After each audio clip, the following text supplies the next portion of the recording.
My favorite part of this process was definitely seeing the whole thing come together. The first time that I took it out and actually raised the sails and cut the engine was a really wild feeling when I thought back to where I started.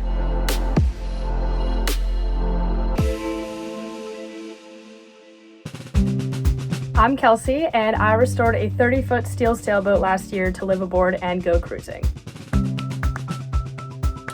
I'm originally from Washington, D.C., and I currently go to college in upstate New York. I've been sailing ever since I was a little kid.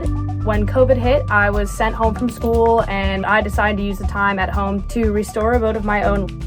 I found my boat sitting on land in a marina in April of 2020, and I spent the summer and fall doing the restoration before moving aboard full-time from January through April of this year. I took a semester off of school during that time, and I sailed from Annapolis, Maryland to Florida and back to the Chesapeake Bay. The restoration in full took about 10 months, but it's also not fully done. I still have tons of projects that I want to do on the boat, keep making it safer and more comfortable, so it's kind of a restoration in progress all of the time.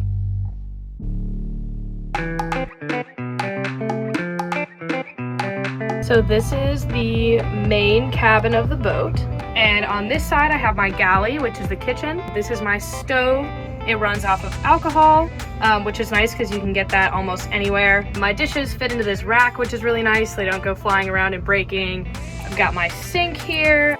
Everything that had to be installed was essentially custom to the boat, which is pretty common for most boats. Sometimes things didn't want to fit into the spaces I thought they would fit into, and probably about half the total time I spent working on the boat was just thinking through how to make these complex systems work in the space that I had. Underneath this main step is my engine, my very expensive little baby here. Sometimes I need to go back to the store like 5 times in one day. One of the most important pieces of emergency equipment that I carry is this pump that I can use to pump water out of any compartment of the boat. I did have a lot of experience with boats and sailboats specifically before I decided to renovate one, but I didn't have any experience with like steel boats or like major boat repairs and upgrades, so I did a lot of learning as I went. I carry a lot of books with me. This one in particular, Boat Owner's Mechanical and Electrical Manual, is probably one of the densest books I have ever encountered, but it will answer your question if you have something broken. Having that boating background definitely helped me learn those things a lot easier, but it was still a pretty steep curve for me.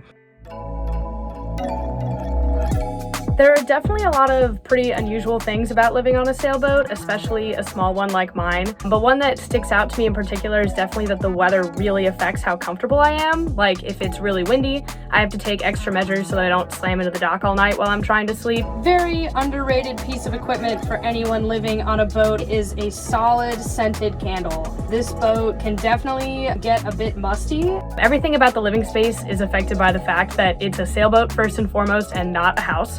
My windows don't open, but the hatches above do. I hang drying laundry on the lifelines anywhere that it can fit. All of my stuff has to be stowed and put away before I go anywhere so it doesn't go flying across the cabin, hitting something. I've got some pretty big windows, which is really nice. I don't have any doors, but I do have curtains for a little bit of privacy.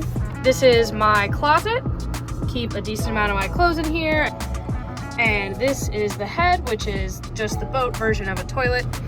And then on the other side, this is the V-berth, which is my bunk. It's a very funky shape, which makes putting the sheets on super fun. And I've got a hatch up here that I can open and get some airflow through. Cost-wise, the restoration definitely was not cheap because pretty much everything had to be replaced. The brand new diesel engine was definitely the single most expensive thing, but once the restoration was done, the cost of actually living aboard wasn't that high. A night at a marina for me ranges from $30 to $70, but some docks are free and anchoring out is always free. Most marinas also provide free fresh water and they have coin laundry and showers. My engine is also really efficient, so I spent less than $1,000 on fuel to get all the way to Florida and back. Annually, there are definitely other expenses like the cost of repainting the bottom of the boat.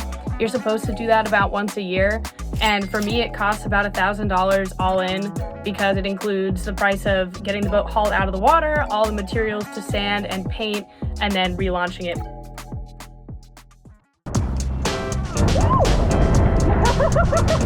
I'd usually get up before sunrise, and then once I was underway, I could go make breakfast, maybe clean up the cabin if it had gotten messy. If I was headed to a marina, I would go check in, maybe explore whatever town I was in. If I was anchored, I'd spend some time on deck, but every day is really different. Some days I would cross big rivers and the weather was much more important. Some days I didn't have anything to do and I'd just string my hammock up on deck and read a book. It's a really interesting mix of like solid planning to make sure that nothing really bad happens, but also a lot of just go with the flow and see where the weather takes you. One thing that I think is really important to share about sailing as a lifestyle is that there are definitely a lot of things that can go wrong, but if you're determined and you have common sense, it's really not dangerous or scary. The cruising community is the most fun and supportive community I've ever been a part of, and there's nothing quite like the view from the water.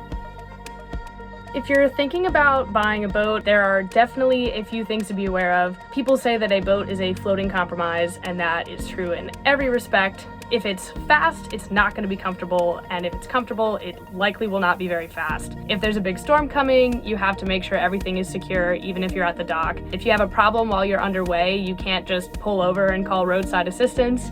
You have to be mentally prepared to become your own engine mechanic and your own electrician. When I was sailing through Georgia, I went through over 100 miles of just uninhabited marshes, and if I had had a serious problem, I would have been hours before someone could have come to help.